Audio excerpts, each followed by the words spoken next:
Muy buenas tardes, jóvenes. Damos inicio a esta sesión del día de hoy, 25 de junio de 2022. Estamos en la semana 7 de este trimestre y debemos concluir con este curso de mecánica de fluidos y termodinámica el primero, 2 de julio, es decir, el próximo sábado, con la entrega del proyecto integrador y una actividad que está pendiente, una evaluación que será para el próximo domingo. Ahora, en un rato, voy a abrir nuevamente la actividad que está pendiente, que algunas personas no realizaron, para que por favor completen esa evaluación y no pierdan la nota. Lo voy a abrir a partir de cuando terminemos la clase. Abro eso hasta la medianoche para que puedan resolver eso. Las personas que me deben evaluaciones, por favor envíenmelas por correo para ir actualizando sus notas. Del Profe, módulo, una diga. consulta, por lo menos nosotros estamos en grupo, ¿cada una tiene que enviarlo o solo con una basta? Hablamos de las tareas del módulo 4 y las del módulo 5. Creo que hasta las del módulo 6 ya Danesca la envió. O sea, ya por ahí estamos bien.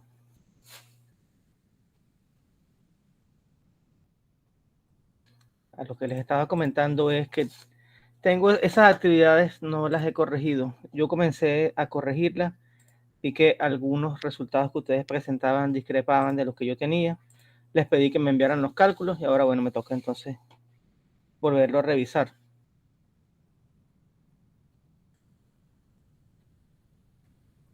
Pero sí prometo que les voy a tener ya para el otro sábado, tenerles todas las actividades y todas las notas actualizadas para que entonces el sábado que viene me presenten el proyecto integrador. Recuerden que el proyecto integrador tiene dos partes, un informe que es en Word y un video que debe durar 6 minutos máximo, que es el video en Pechacucha. Buenas tardes, Yulisa, bienvenida. Buenas tardes, profe. ¿Con quién estás trabajando tú aquí? ¿En qué grupo? Yo estoy en el grupo 3 con Dayani Rodríguez. Ah, que no está por acá el día de hoy. Bueno, para las personas que me deben evaluaciones, las evaluaciones que están por la plataforma las voy a abrir esta tarde para que por favor se conecten. Las personas que me deben me lo envían por correo. Bueno, entonces vamos a continuar. Vamos a revisar nuestra aula virtual, donde tenemos bastantes tópicos.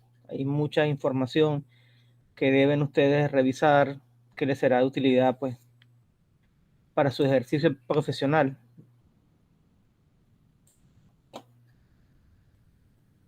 Vamos a revisar el día de hoy este módulo número 8 que trata sobre dinámica de fluidos. Voy a proyectar.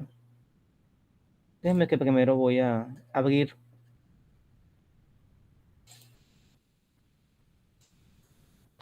Voy a abrir primero el archivo y después lo voy a proyectar. Profe, puede estar una consulta. Por lo menos el grupo de nosotros, nosotros realizamos el taller número 1, pues la actividad síncrona, más no la subimos a la plataforma. ¿También la podemos enviar en el correo o usted va a abrirla para poder subir a los foros? Bueno, compártemela por correo. Ah, bueno, listo. ¿De qué actividad estás hablando exactamente? Porque no la recuerdo primera ahorita. actividad síncrona, el módulo 1. Okay. Bueno, compártamela por correo, no hay problema. Y por favor, quiero que revisen. Ustedes todos tienen acceso al libro de calificaciones. Quiero que vean cómo están sus notas y me indiquen cualquier discrepancia que tengan allí. Okay. Cualquier inconformidad, pues.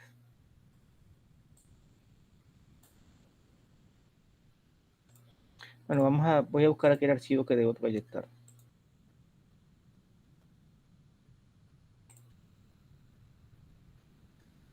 ¿Se logra ver la presentación?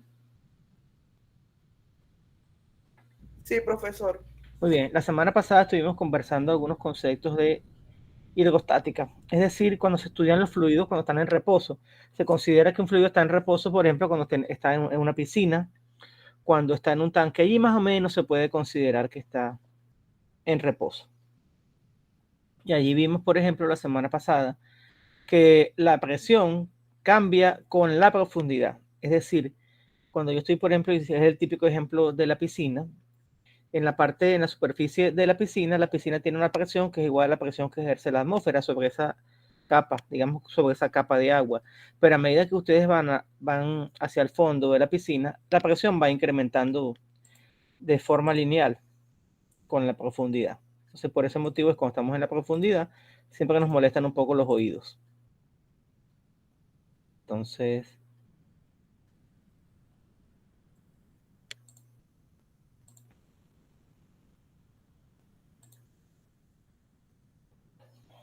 y tenemos en estos ejemplos, fíjense aquí, esto es un salto o una caída de agua. El agua viene, digamos que por un curso ancho en el río.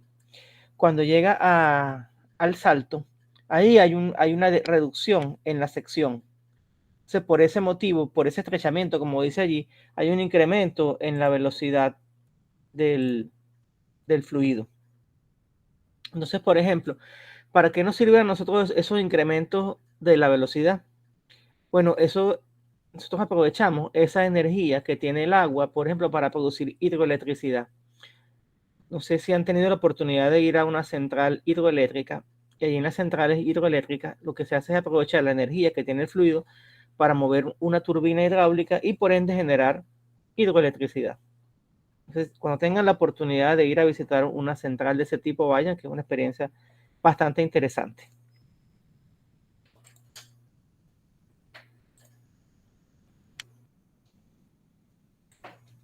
Pregunta. Sí, profesor, una pregunta. La función de la turbina y un generador o sea, ¿hay una diferencia muy alta o son casi la misma?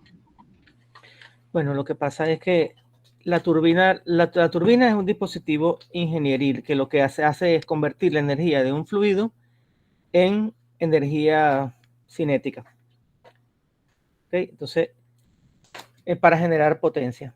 ¿Qué es lo que pasa? Que generalmente esas turbinas, bien sea las turbinas de los ciclos Rankine, las turbinas eólicas o las turbinas de que están en los ríos, las que llamamos turbomáquinas hidráulicas, ellas están conectadas al generador.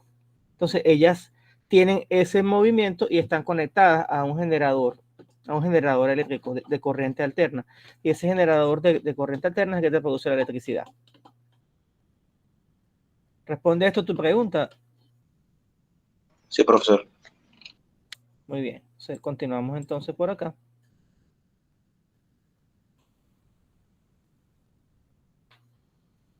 Entonces, en hidrodinámica, como les dije, estudiamos el movimiento de los fluidos. Es decir, que están en un flujo. Acá tenemos, por ejemplo, un geyser. Acá tenemos, pues, saltos de agua. De paso que aquí, desde el punto de vista ecológico, en los saltos de agua ocurre también una oxigenación del líquido, o sea, en este caso del agua.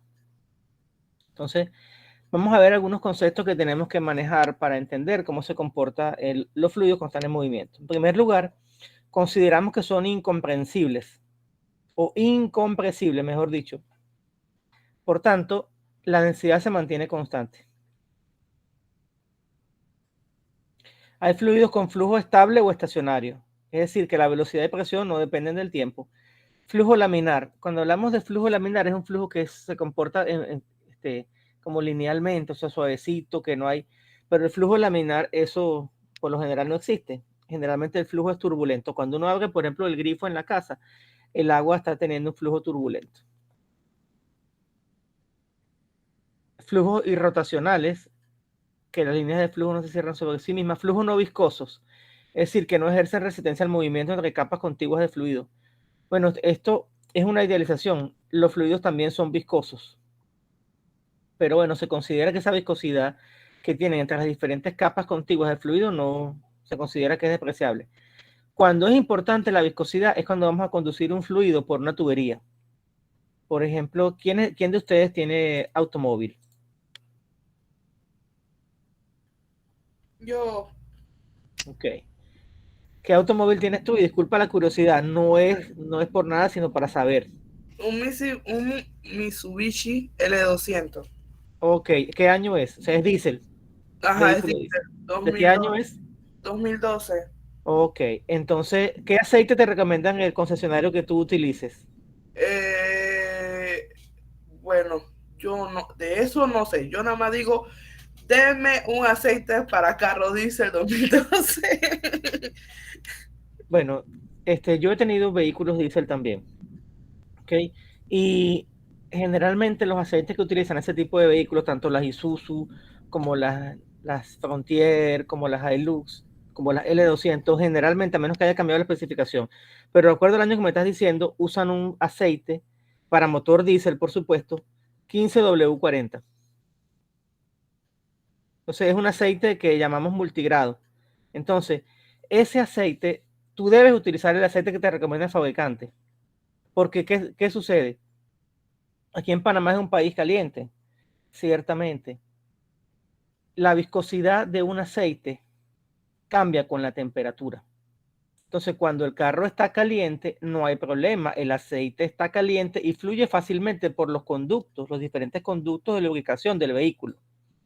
Y se da ese proceso de lubricación, de limpieza, porque el aceite también limpia. Saben que el aceite recoge todas las suciedades que en el motor. ¿Okay? Y hay otra función, pero que ahí él tiene tres funciones, pues digamos de limpieza, de lubricación, y el otro es como sistema de enfriamiento. ¿Okay? Él te ayuda a absorber calor. Pero si tú utilizas, Carla, un aceite que no es el adecuado, que tiene una viscosidad mayor, él va a tener mayor resistencia al flujo en el conducto. Por tanto, el aceite no va a llegar de la forma adecuada por todos los lugares que tiene que llegar y eso no es bueno para el motor. ¿Se entiende la idea? Sí, correcto. Se esfuerza. El motor no va a trabajar como debe ser. Exactamente. Entonces tú, por ejemplo, no le puedes a tu carro, que es 15W40, ponerle 20W50. ¿Qué pasa? Cuando el carro está caliente no hay tanto problema porque la densidad baja, pero sin embargo, no es lo mismo un aceite 1540 que un aceite 2050. Entonces hay gente que escuchan por ahí cosas que dicen los mecánicos que no, que a medida que el carro envejece hay que colocarle un aceite más viscoso. Eso es una gran mentira. ¿Oyeron? Sí, lo han Porque dicho. Porque yo si usted no escucha esos cuentos, porque ¿qué sucede? Ok, sí es verdad que hay desgaste, pero hay desgaste internamente, pero el hecho de que haya desgaste, los conductos no tienen desgaste. Puede que haya desgaste en la bomba de aceite, puede que haya desgaste en el engranaje, puede que haya desgaste en muchos componentes móviles, eso es indiscutible. Pero que el aceite sea más viscoso no te va a compensar ese desgaste, eso es mentira.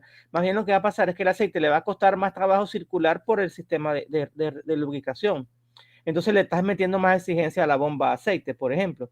Entonces después puede haber lo que llaman comúnmente, no, que se está melcochando el aceite, porque el aceite no tiene la viscosidad adecuada. Entonces, Ok, profe, acá por lo menos nosotros tenemos en el trabajo un Chevrolet Z10, es gasolina, del 1999 por ahí. ok. Entonces, ellos, bueno, el mecánico que le viene a hacer mantenimiento, nos dijo anteriormente de que teníamos que ponerle un aceite más liviano, no más viscoso, sino más liviano porque ya el carro estaba viejo, que no sé qué, para que no se esfuerce tanto y eso. Bueno, me parece razonable lo que él les está comentando. ¿Okay? Es razonable. Pero hay que ver también las especificaciones. Hay que ver las especificaciones de ese motor que dicen y no tomárselo tan a la ligera. Número uno, este es un país tropical, gracias a Dios. El código SAE de un aceite tiene dos numeritos. Ese 15W, ¿saben qué significa? Winter, o sea, invierno. Entonces, eso te da las condiciones en invierno y las condiciones en verano, es lo que significa. Entonces, ese aceite es un aceite que es capaz de trabajar en invierno y en verano. Ahora, en Panamá la temperatura tampoco es que fluctúe mucho entre el día y la noche. ¿Okay? Entonces, por una parte sí es bueno porque el aceite fluye con más facilidad, pero yo también lo pongo en duda y te explico por qué. porque si ya hay acumulación del aceite viejo allí, si no se le hace un buen flush al motor, pienso que tampoco tiene el efecto que pueda tener es apreciable, ¿entiendes? ¿Entiendes la idea? Entonces, por ejemplo... Sí, correcto. Es como la limpieza de... Ellos le hacen también que le tiran un químico que le quita todo lo que es los residuos, que es la mercocha, es la que se le produce en la base del motor, por donde está el ¿cómo se llama? El filtro. Ellos, ok, ahí está el cárter que también le dicen crankcase. Eso mismo. Entonces, sí, eso se le ha hecho a ese carro, pero creo, si no me equivoco, que no fue al mismo tiempo que se le hizo a la reducción del aceite, porque ese se le echó, si no me equivoco, 10W30. Ok. Hay que ver, porque también en los manuales de los vehículos te dan una serie que va de acuerdo al clima, pero generalmente en el concesionario, el aceite que le ponen el concesionario es el que uno debe usar. Bueno, yo siempre que he tenido automóviles, siempre le uso el mismo aceite desde el día 1 hasta el día que lo vendo. Y ahí en adelante lo que sucede, bueno, ya se verá. Pero si se le hizo esa limpieza interna, de repente ese aceite, otro aceite te trabaja bien. Ya, disculpen un segundo. Ya. Entonces, ahora les ha dado buenos resultados. ¿Han sentido que el carro funciona bien? Bueno, no nos ha dado problema. No, okay. No nos ha dado problema, no ha bajado la revolución. Pues el carro ha marchado bien. El carro prácticamente es para cargar peso. Okay. Entonces se usa aquí internamente para mover material dentro de la empresa. No es algo que él viaja largas carreteras ni nada de eso, pero dentro de aquí del proyecto ha trabajado como siempre. Ah, bueno. Entonces si les ha funcionado, si le hicieron el flush y le están usando un aceite más liviano, está bien. Está bien. Si les ha funcionado, perfecto. Entonces, continuando por acá, vemos acá que la viscosidad aparece cuando hay interacción de las moléculas del fluido cuando se mueve a través de ductos en flujos laminares y turbulentos. Aquí tenemos un ejemplo. Esto es lo que hace, por ejemplo, el aceite cuando viaja por los diferentes ductos del sistema de lubricación, por los diferentes tubitos. Que recuerden que son tubos muy, muy, muy pequeños.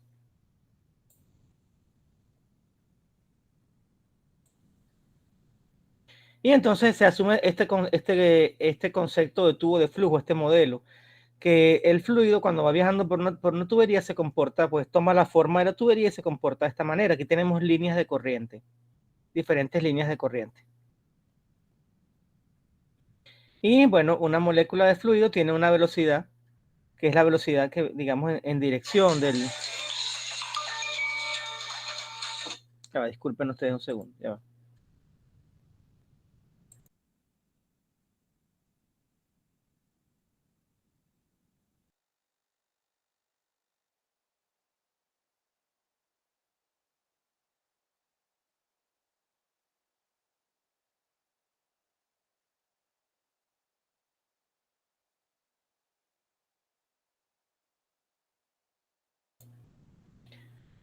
Entonces, bueno, con este modelo que está acá vemos cómo se comporta el movimiento del fluido y este te dice que es tangente a la línea de corriente y adicionalmente él va en la dirección del flujo. Entonces esa es la velocidad que tiene el fluido. Si yo multiplicara esta velocidad promedio por el área, voy a obtener lo que se llama el caudal.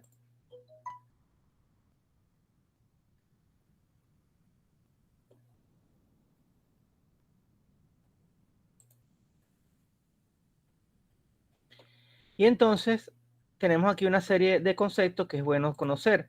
La conservación de la masa, la conservación de la cantidad de movimiento y la conservación de la energía. Entonces, conservación de la masa quiere decir que la masa, como la masa pues no se crea ni se destruye. O sea, la masa permanece constante. La energía no se crea ni se destruye, solamente se transforma. Entonces, si yo tengo una tubería de 100 metros de longitud e ingresa a un caudal de, por ejemplo, 10 galones por minuto, por decir un número, al otro extremo de la tubería debe salir 10 galones por minuto también. Si yo en un extremo de la tubería yo mido un flujo de 10 galones por minuto, en otro extremo me aparecen 8, quiere decir que en alguna parte se están desapareciendo 2 galones por minuto de agua. Entonces, o tengo una fuga o alguien me está robando agua. ¿Se entiende esa idea? Sí, profe. Ok. Lo otro es la conservación de la cantidad de movimiento, que es un concepto que ustedes vieron en física, está relacionado con la masa y la velocidad, la cantidad de movimiento. Y el otro es la conservación de la energía, que no se crea ni se destruye, solamente se transforma. ¿Qué puede pasar en un tramo largo de tubería? Y eso estuvimos conversando la semana pasada, que sí hay pérdidas de energía. ¿Por qué? Porque, por ejemplo, imagínense una tubería, de esas tuberías matrices que traen el agua desde la planta potabilizadora de Chilibre hasta el centro de la ciudad. En el interín hay muchas conexiones, hay desviaciones, hay válvulas, y esos elementos que son llamados accesorios locales te introducen pérdidas en el sistema porque te van a introducir turbulencias, y las turbulencias, al ser alteraciones, te van a producir pérdidas de energía. Lo otro que sucede es que cuando una tubería es larga, comienza a hacerse importante el efecto de la viscosidad de la tubería. Recuerden que el fluido, por muy liviano que sea, siempre tiene cierta viscosidad, y la viscosidad es como una resistencia al movimiento. Entonces, esa capa que está en contacto con la tubería choca con la tubería, y entonces la tubería trata de frenar el movimiento del fluido. Vamos a suponer que sea agua. Entonces, okay. La energía, allí decimos hay pérdida de energía. Bueno, realmente no es que no hay pérdida de energía, lo que hay es transformación de energía, porque esa energía comienza a transformarse en calor, porque el roce o fricción genera calor.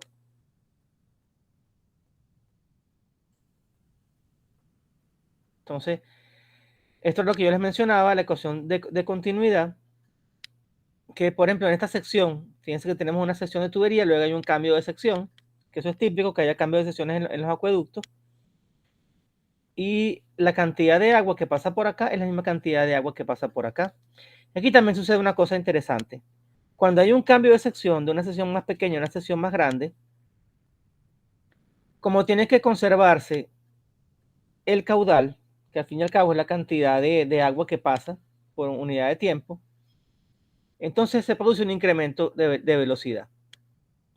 Entonces, cuando hay un cambio de sección de tubería, hay un incremento de la velocidad. Ahora, lo que es el tema de la fricción es proporcional, el cambio de la pérdida de fricción es proporcional a la velocidad. De tal manera que mientras menor sea el diámetro de una tubería, él tiene mayor velocidad. Entonces, por ese motivo, las tuberías grandes, los que llaman los tubos matrices, que vienen desde las plantas potabilizadoras, son de diámetro grande para minimizar las pérdidas por fricción. Acá tenemos también, pues, con mayor detalle, lo que es la ecuación de continuidad o conservación de la masa. Y tenemos más explicación de lo que yo les acabo de decir. Fíjense, vamos a dar este ejemplo que es interesante antes de pasar a lo que viene, que es la ecuación de Bernoulli. En un fluido hay tres tipos de energía: la energía cinética, la energía de presión y la energía potencial. La energía cinética es la energía asociada al movimiento. La energía de presión es otro tipo de energía, y la otra es la energía potencial, que es cuando hay diferencia de altura. Cuando uno considera un sistema de tubería, si las tuberías están horizontales, así haya cambios de secciones como se muestran acá, se considera que la energía potencial permanece constante porque no hay cambio de altura. Entonces, esos cambios de energía se traducen en cambios de velocidad y cambios de presión. Y también pasa otra cosa interesante. Fíjense que aquí podemos tener una velocidad y una presión. Acá tenemos una velocidad mayor. Entonces, cuando cambia la velocidad, cambia la presión. ¿Por qué? Porque hay una cantidad de energía que se conserva. Si usted aumenta la energía de presión, entonces disminuye la velocidad y viceversa.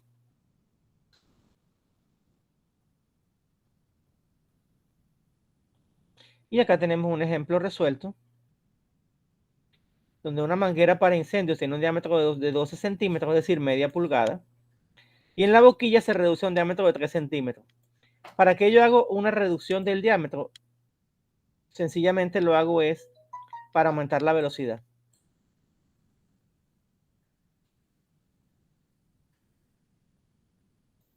Entonces, el bombero necesita que a la salida él tenga el agua tenga mayor velocidad para poder llegar más lejos.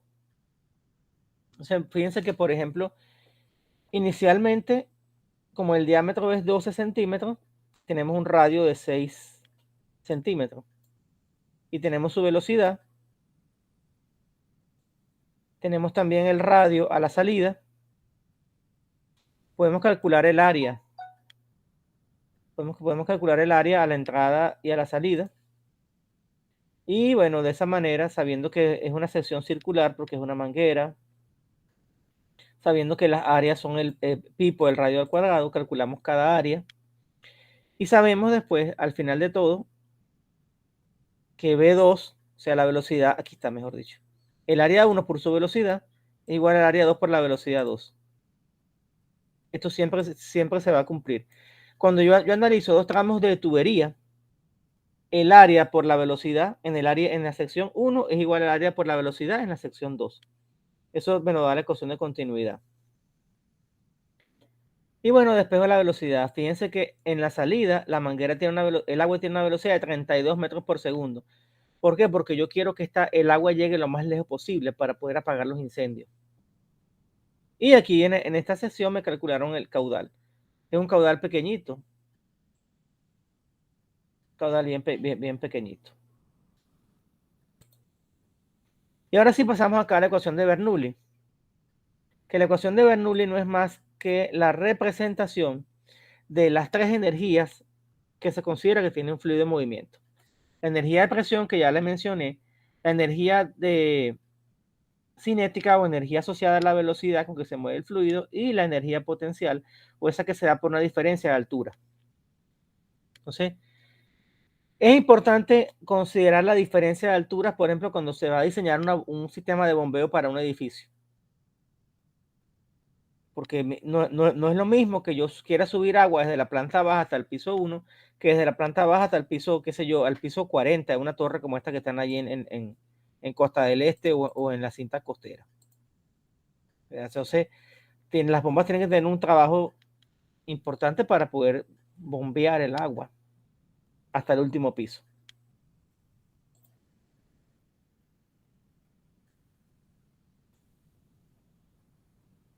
Entonces, esta es la deducción de la ecuación de Bernoulli, donde tenemos acá pues la presión en el área 1, su velocidad, su altura. Y aquí en el área 2, en la sección 2, tenemos una altura 2, una fuerza 2 y una presión 2. Y una velocidad 2. Entonces, esta ecuación, que es del siglo XVII, por ahí del siglo XVIII, sigue siendo válida hoy en día. Entonces, al final, después que hacemos y sacamos todas las cuentas, tenemos que la presión que tiene el líquido en esta zona, más un medio de su densidad por la velocidad al cuadrado, más ρ, que es la densidad, por la gravedad, que es 9,8, por la altura, va a ser igual a la presión en el área 2, más un medio de ρ por la velocidad al cuadrado, más ρ por g por h2. Esta es la ecuación de Bernoulli. Y recuerden ustedes que la P es la presión. Entonces, este término representa la energía asociada a la presión que tiene el fluido. Este término que está acá representa la energía cinética y este término representa la energía potencial. Y cuando se trata de secciones de tramos muy cortos de tubería, se pueden despreciar las pérdidas de fricción. Pero como ya dije anteriormente, cuando son tuberías largas, hay que considerar las pérdidas por fricción. Y para eso hay tablas y hay diagramas y todo lo demás. Aquí tenemos un resumen de esta ecuación de Bernoulli. Y aquí te dan algunas condiciones. Te dicen también que el flujo debe ser incompresible, que es importante y que no lo mencioné. Se desprecia la fuerza de rozamiento, claro. Después de eso se inventó la ecuación de Bernoulli corregida, que incluye los términos de pérdidas locales y los términos de pérdidas por fricción. Entonces, si queremos, por ejemplo, este es un ejemplo típico, que esto después se conoce como el teorema de Torricelli, que es cuando uno quiere medir, no, aquí no está, perdón, me equivoqué.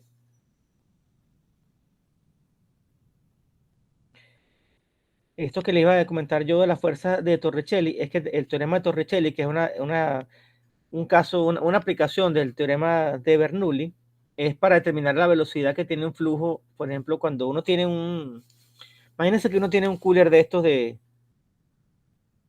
no, eso no es un cooler, ¿cómo se llama eso? Dios. Un envase, pues. Un envase que uno tenga como un sifón, que uno tenga, que uno lo llena y uno quiere servirse agua en el otro extremo. ¿Okay? Entonces, uno puede determinar la velocidad que tiene el agua a la salida, sabiendo la altura que tiene el agua dentro del depósito. Entonces, fíjense que a medida que un... a medida que un sifón de esos se va vaciando, el agua sale más lento. ¿Les ha pasado eso? ¿Han tenido esa experiencia? O en las oficinas, cuando uno tiene la fuente donde tiene los botellones de agua, cuando el botellón se está acabando, el agua comienza a salir más despacio, es más lento. ¿No les ha pasado eso? ¿No Sí, se han dado cuenta? sí, Entonces, y ¿qué es lo que hace? Uno lo inclina un poquito, ¿verdad? Para que el agua salga más rápido. sí. Entonces, eso es una derivación de esta expresión que está acá, de la ecuación de Bernoulli. Y bueno, fíjense que esta ecuación, que es del siglo XVII y siglo XVIII, se utiliza para estudiar cómo es la sustentación del ala de un avión. Interesante eso, ¿eh?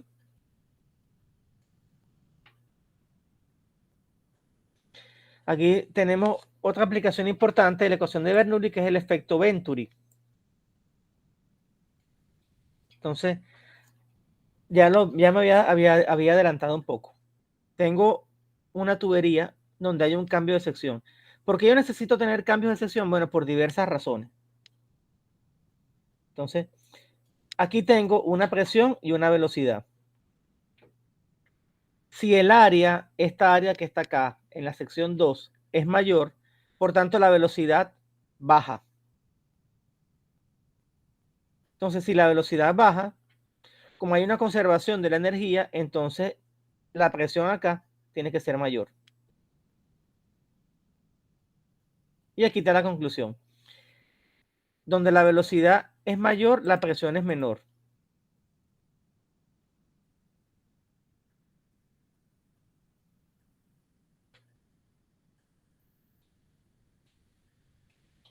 También utilizamos este principio del tubo de Venturi para estimar la velocidad que tiene un fluido en una tubería y por tanto saber el caudal.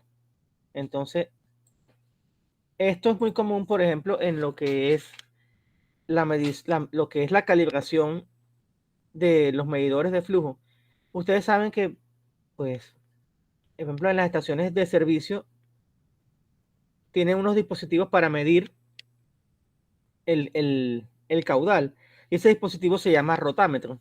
Eso es más o menos como que ustedes tuvieran un círculo o una esfera, digamos. Y tiene una serie de paletas y ella va rotando.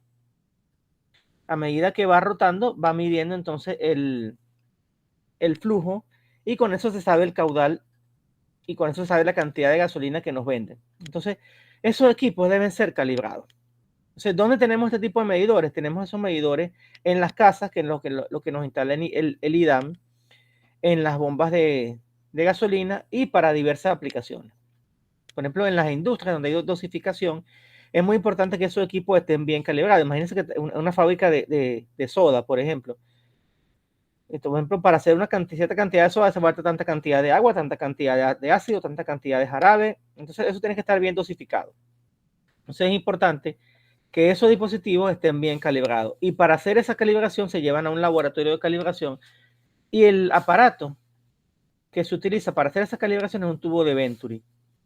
Y el tubo de Venturi, que es uno de los equipos más antiguos que hay para saber medición de un flujo, es el que se utiliza para calibrar todos los aparatos modernos que tenemos hoy en día, hasta los electromagnéticos y los de ultrasonido.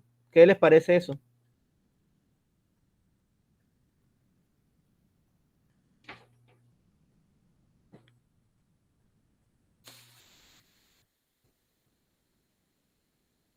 Hola, ¿están allí todavía? Sí, profesor. Bueno, me parece, para mí es algo súper nuevo, porque no tenía ni el conocimiento de lo que está explicando, profesor. Bueno, pero aquí estamos justamente para aprender. Entonces, nosotros en nuestras casas tenemos esos medidores que nos instala el IDAN. Lamentablemente no se calibran, porque como pagamos una tarifa realmente plana, quienes tienen medidores, hay personas que no tienen medidores, solamente le cobran una tarifa plana. Pero a nivel industrial, es importante que esos medidores estén calibrados, por lo que acabo de explicar. Número uno, porque, ¿cómo se llama? Los fluidos son caros. Entonces, imagínense si, por ejemplo, en las empresas que tienen sistemas, ¿cómo se llama? Plantas eléctricas, que son motores diésel, y lo utilizamos para cuando se va la luz, arrancar la planta eléctrica. Imagínate si la persona que te vende el diésel no tiene bien calibrado el medidor. Entonces, si lo tiene mal calibrado, hay dos opciones, o que está calibrado a favor de él o en contra de él. Entonces, si está calibrado a favor de él, quiere decir que te puede cobrar más de lo que te vendió. Pero si está calibrado en contra, quiere decir que te está cobrando menos de lo que debe cobrarte. Entonces, esos equipos se deben calibrar. Y hay empresas que se encargan de hacer la calibración y existe una institución que es Metrología Legal, que se encarga de validar que todos esos dispositivos de medición estén calibrados. Entonces, la calibración la hacen en laboratorios y esos laboratorios utilizan como patrón un tubo de Venturi. Entonces, en su momento, cuando yo estudié la carrera de pregrado, teníamos un laboratorio de mecánica de fluidos. Y una de las prácticas que se hacía era esa, justamente calibrar unos dispositivos utilizando un tubo Venturi. Fue una experiencia muy, muy, muy interesante.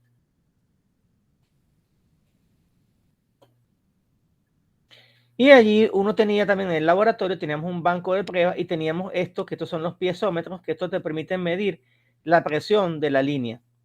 Entonces, fíjense ustedes que esta columna de acá es mayor que esta columna de acá, la columna, lo que estoy hablando de la columna de agua. Esto me indica entonces que la presión acá es mayor que la presión acá.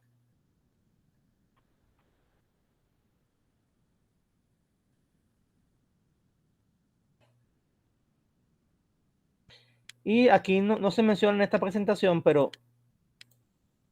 no sé si a ustedes les gusta la industria de la aviación. Es una industria muy interesante. Hoy en día, por ejemplo, volar un avión es mucho más sencillo que hace 50 años atrás. Ahora hay mucha más tecnología, hay computadoras y todo lo demás. Pero los aviones necesitan unos dispositivos que son los que te ayudan a medir la velocidad, que son los tubos Pitot.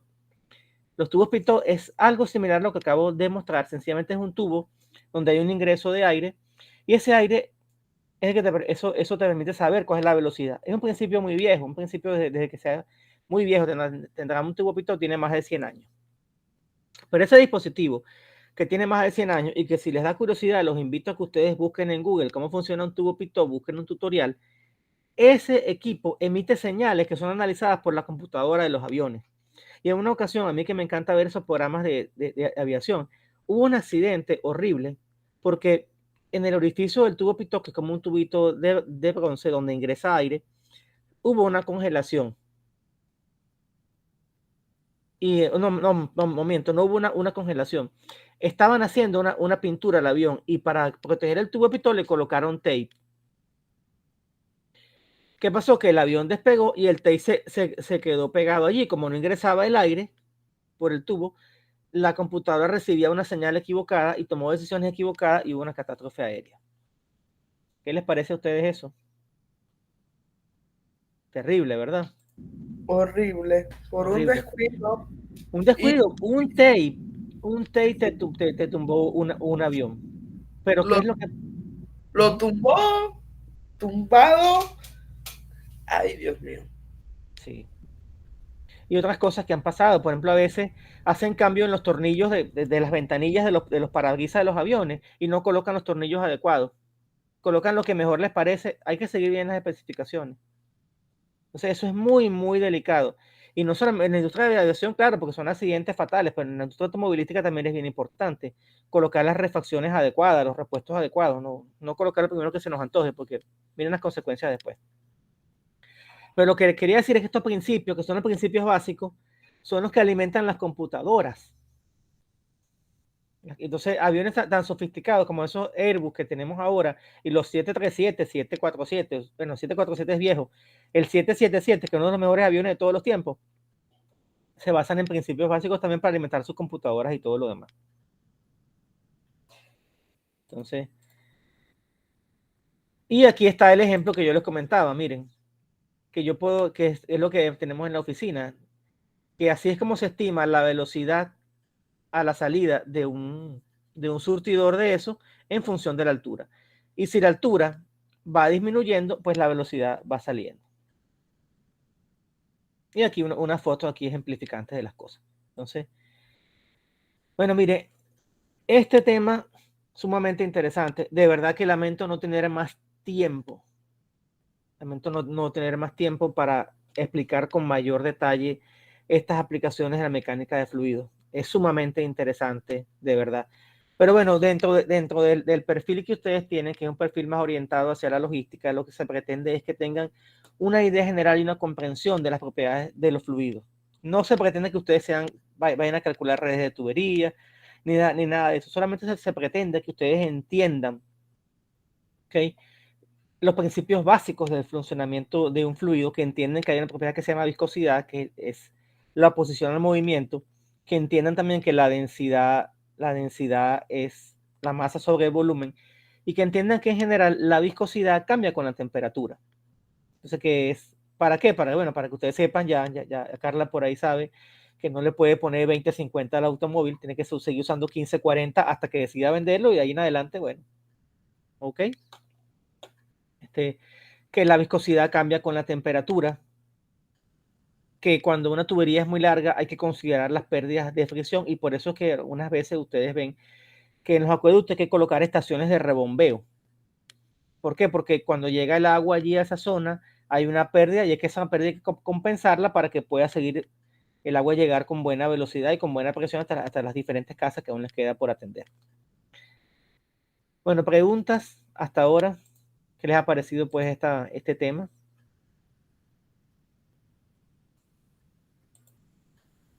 Muy interesante, profesor. Aprendí que no puedo echarle aceite diferente al que dice el proveedor. Sí, e inclusive yendo un poco más allá, mucho cuidado con mezclar los tipos de aceite. ¿Por qué? Porque hay aceites minerales. Si usted comenzó a echar el aceite mineral al auto, eche el aceite mineral. No, que me voy a cambiar a sintético. Si hace un flush, cambie a sintético. Pero no que un día echa sintético, otro día echa mineral. Si usted le comenzó a echar aceite mineral al carro, es aceite mineral. Si es sintético, es sintético.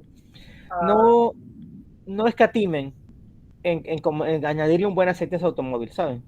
Sí, porque eso es la vida del automóvil. No escatimen tampoco echarle un buen coolant al automóvil.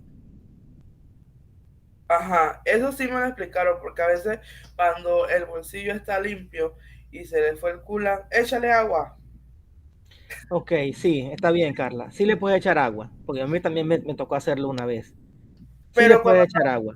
Para volver a echar coolant hay que vaciarlo para volver a echarle el coolant. Sí, señor. Hay que vaciarlo. Es correcto, eso sí. Fue una emergencia, ok, le eché agua, llegué hasta el taller, me repararon el radiador, me vacías el radiador, me purgas todo el sistema. Ahora aquí tienes aquí mis 2 galones de coolant. ¿Es caro? Sí, sí es caro el coolant. Si te dicen que es culan rojo especificación tal, es culan rojo esta especificación, no le pongas culan verde, no hagas mezcla de culan. Eso Ajá, cuidado. sí. ¿Okay? ¿Por qué no se recomienda usar agua? El coolant químicamente es mucho más limpio que el agua. Está más tratado que el agua. El agua contiene otras Cloro. partículas, el agua contiene dureza. ¿Y qué va a pasar internamente? Se te puede oxidar el radiador, se puede dañar el radiador. Y por un radiador que cuesta 70, 80 dólares, esto dice que un radiador que cuesta 70, 80 dólares te daña el motor.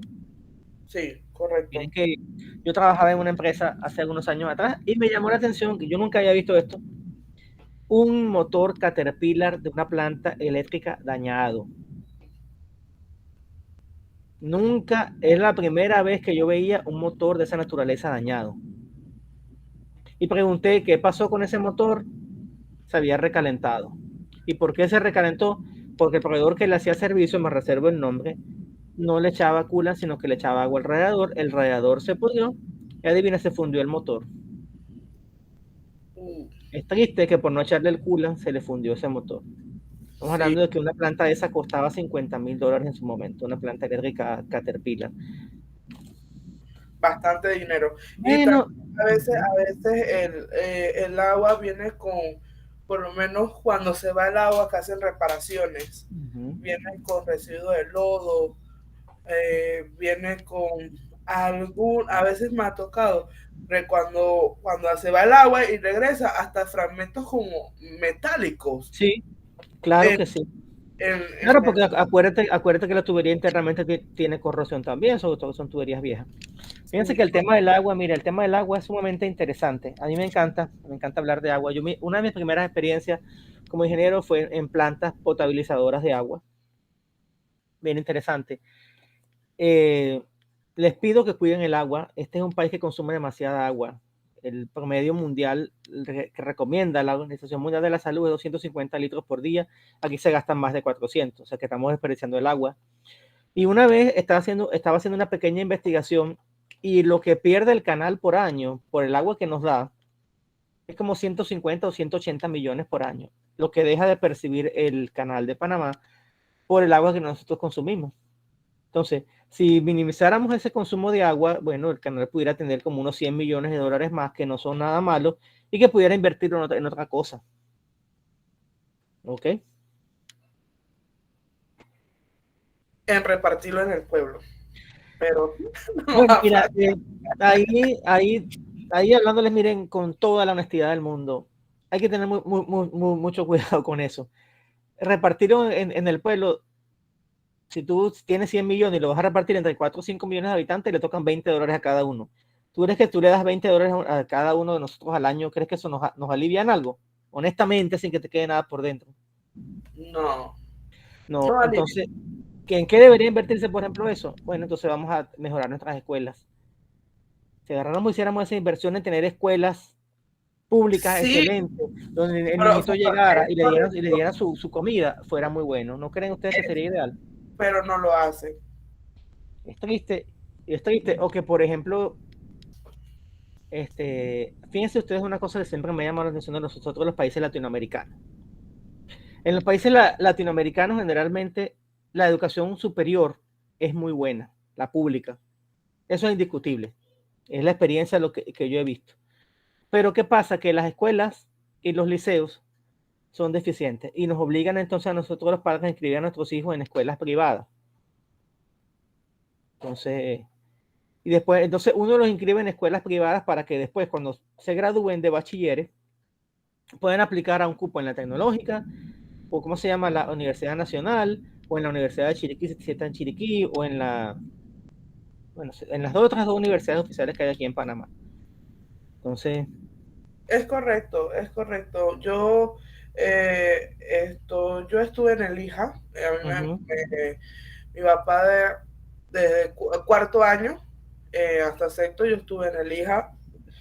Tuvimos que cambiar porque en la pública en realidad no era como algo repetitivo y por lo menos yo tuve un aprendizaje por lo menos en el área de inglés mínima. Y yo le digo a mi papá, desde que yo creo que desde kinder hasta tercer año era lo mismo. colores, estación, el abecedario, las vocales. De ahí todos los años era repetitivo. Y cuando yo entré al lijazo fue un choque horrible. Ellos estaban, todos hablaban o entendían la pronunciación, y yo tuve que comenzar desde cero, meterme en curso, teoría, los compañeros me ayudaban, me ponían arriba, por lo menos ahí practicaba mucho lo que era la lectura, me ponían arriba de la lectura, cómo se pronunciaba, ayudándome, porque creo que yo era la única de ese salón que venía de una pública, prácticamente todos ya venían de ahí, y eso fue bastante fuerte. Y cuando entré a la tecnológica, por lo menos para el curso y los exámenes y eso, bastantes personas de la escuela pública no pasaron. Para el ingreso, dices tú, para el examen de ingreso. Correcto, no pasaron. Yo ingresé fue en la de Chorrera, y de Chorrera éramos como 40, 50 para ingeniería civil, y nada más ingresamos 15. 5 era de la Pedro Pablo Sánchez, que es una escuela bastante buena, de como 3 de una IPTC, que era bachiller en construcción. Hubieron 3 de esos muchachos y los demás eran de la ciudad, o sea, en escuelas privadas. Entonces fue bastante duro. Sí. Ya estoy a escuchar esas experiencias, pero bueno, es lo que hay. Entonces, en mi opinión, todo ese gran esfuerzo debería hacerse en las escuelas primarias, en los parvularios y en la educación media y diversificada, para que tuviéramos, pues en general, bachilleres con buenas competencias, para que si no pueden continuar los estudios, que se desempeñen de forma satisfactoria y se pueden ingresar al mercado laboral. Pues. Entonces, no todos podemos ser ingenieros, eso es una gran mentira, no todos tenemos que ser abogados, nada de eso. Yo pienso que es muy importante fortalecer ese recurso técnico, o sea, tener buenos técnicos electricistas, buenos técnicos en refrigeración, buenos técnicos en construcción civil, buenos mecánicos. Eso es sumamente importante, de verdad. Es más, que hay mucha mayor demanda por ese tipo de trabajadores que por ingenieros. Por ejemplo, en una obra, ¿cuántos ingenieros puede haber en un proyecto grande? Es un mínimo, puede ser un 10% en comparación con lo técnico, y mucho menos si se compara con la mano de obra no profesionalizada. Bueno, entonces, cuéntenme ahora, ¿cómo van con el tema del proyecto integrador que han hecho? ¿Necesitan algún tipo de ayuda, asesoría? ¿Van bien? ¿Tienen dudas? No todos a la vez, por favor.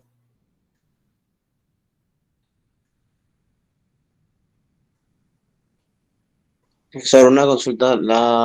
Está revisando la plataforma y el último módulo tiene el mismo problema que el problema de la semana pasada. Entonces, ¿subimos esa tarea a ese módulo o cómo sería? No. Es hasta el módulo 6, hasta ahí. Okay. Lo puse así por efecto de la estructura y la presentación, pero no hace falta eso. Profe, en la clase anterior yo no pude estar y yo no realicé, creo que fue como una práctica, un ejercicio que hicieron. De Bernoulli. Ajá, correcto. Bueno, voy a abrirlo para que me suban todo. A ver, vamos a ver. Puedo abrir hasta... Yo estaba revisando, solamente tengo 4 notas. Hay una tarea de un cuadro del módulo 4, yo lo subí, pero a su correo. Y bueno, había una tarea que hay que entregar hasta hoy, creo que esa la sube Dayenes. Ok. Bueno, mire, no he corregido, he tenido algunas dificultades acá, y no he corregido la actividad del módulo 4, que era la tabla que tú estás mencionando, el cuadro con las propiedades termodinámicas. La actividad 5 tampoco la he corregido, y la 6, que es la que tenemos para presentar hoy. Entonces, las personas que me deben, por favor, envíenmelo por correo. Envíenme todo lo que me deben, por favor, por correo. ya hasta el martes. Voy a recibir esto que me digan hasta el día martes, por favor, diga. Una consulta. Lo que pasa es que yo tengo una dudita en el Ujú. tema, por lo menos, yo agarré el tema lo que es, ay, se me olvidó cómo es, déjenme buscar, lo que es del vallano. Ujú. Entonces, tiene que llevar la degeneración de hidroelectricidad mediante turbinas hidroeléctricas en Hidráulica, diversas, ajá. ajá, pero yo me estoy especificando solo en vallano. ¿Tiene que ser todas o solamente vallano? Porque usted puso Fortuna, vallano, No, no, puede ser no, una. era que tú seleccionaras una, eran ejemplos nada Ah, más. ok, ok, ok. Tenía como esa dudita que si eran todos o solamente uno. Ahí es bueno, ya que estás trabajando con ese tema, que sería muy interesante que tú dijeras allí qué tipo de turbina usan. Las turbinas, las turbomáquinas hidráulicas, las turbinas se clasifican en 3 tipos de turbinas fundamentalmente.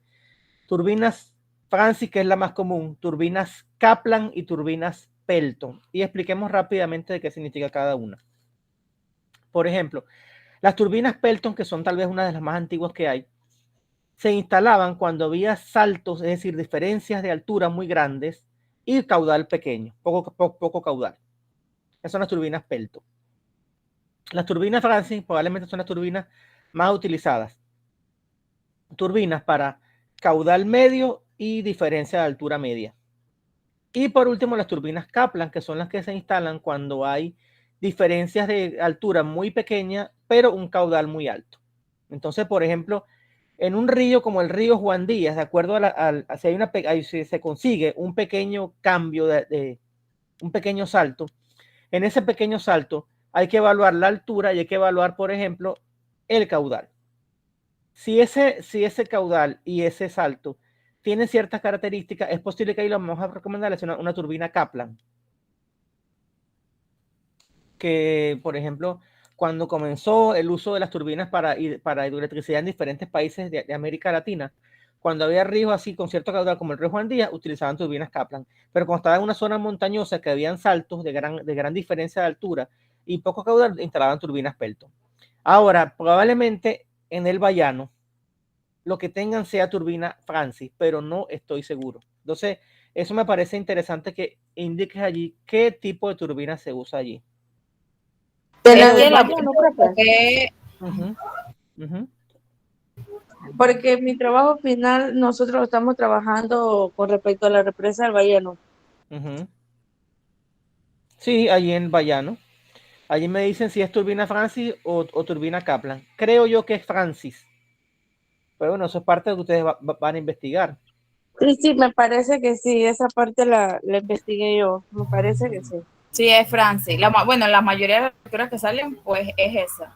Ay, disculpe, compañera, no sabía que ya había hecho ese tema y la verdad tengo bastantes cosas investigadas. Ah, bueno, es que Pero, ya estamos casi pero terminando ustedes están, ese pero, proyecto final. pero no hay problema. No hay problema si trabajan el mismo tema, no hay ningún problema. Ah, ¿Sí? bueno, listo, profesor. No hay problema porque, como les dije, la turbina Francis es quizás la turbina más utilizada de todas. Yo estuve en una central donde tenían varias salas de máquinas. En unas salas de máquinas eran puras centrales, puras turbinas Francis, perdón, y en la última sala de máquinas eran 2 turbinitas Kaplan. ¿Por qué? Porque ya en esa última casa de máquinas la diferencia de altura era muy poca, pero el río es muy caudaloso. Entonces se instalaron 2 turbinas Kaplan y por otras motivaciones también. Pero bueno, es un tema sumamente interesante. Entonces, están bien por allí, no tienen más ninguna duda.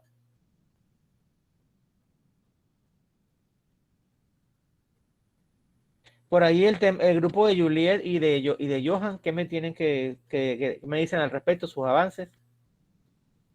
Yo estoy investigando ahorita aquí, voy a decir, lo quiero llorar, la laptop se me apagó y no quiere encender y la mayoría de lo que yo estoy investigando está ahí adentro. Okay. Tengo otras computadoras que puedo usar, pero no va a ser lo mismo porque ahora voy a tener que investigar de cero. Uh-huh. He avanzado un poquito y ya se lo iba a pasar a mi compañero Johan para que lo leyera y me dijera que Okay. sí lo aprobaba. ¿Cuál es el tema de ustedes? Creo que ustedes están trabajando con los molinos de Penonomé. Sí. Bueno, es un tema sumamente interesante. Ahora, fíjense ustedes una cosa que es bien importante para los que están trabajando con turbinas de hidráulicas, con turbinas eólicas. Allí se instalan, digamos que una suerte de variadores de frecuencia. ¿Por qué? Porque ¿cuánto es la frecuencia eléctrica que se maneja aquí en Panamá y en la mayoría de los países de América?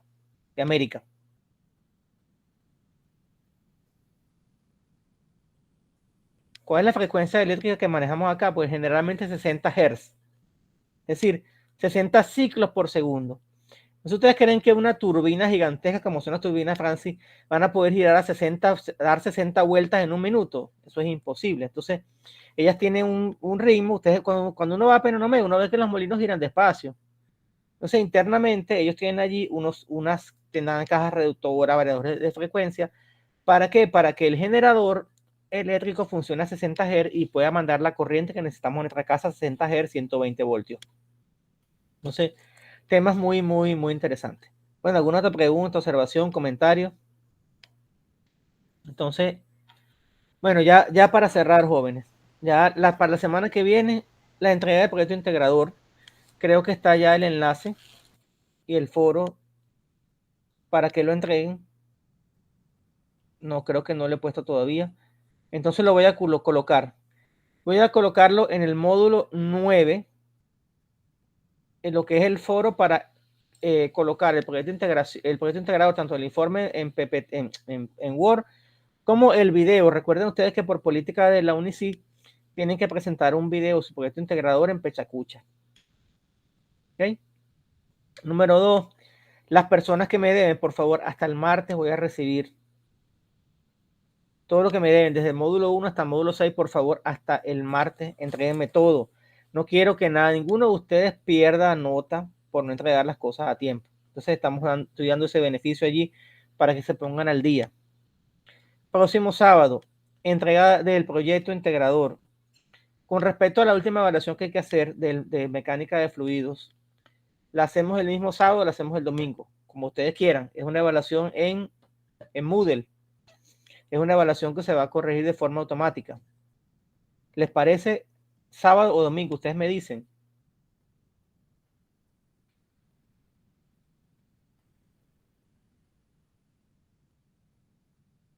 Yo opino que domingo, no sé mis compañeros, porque vamos a estar con lo de la presentación y así podamos tener tiempo para...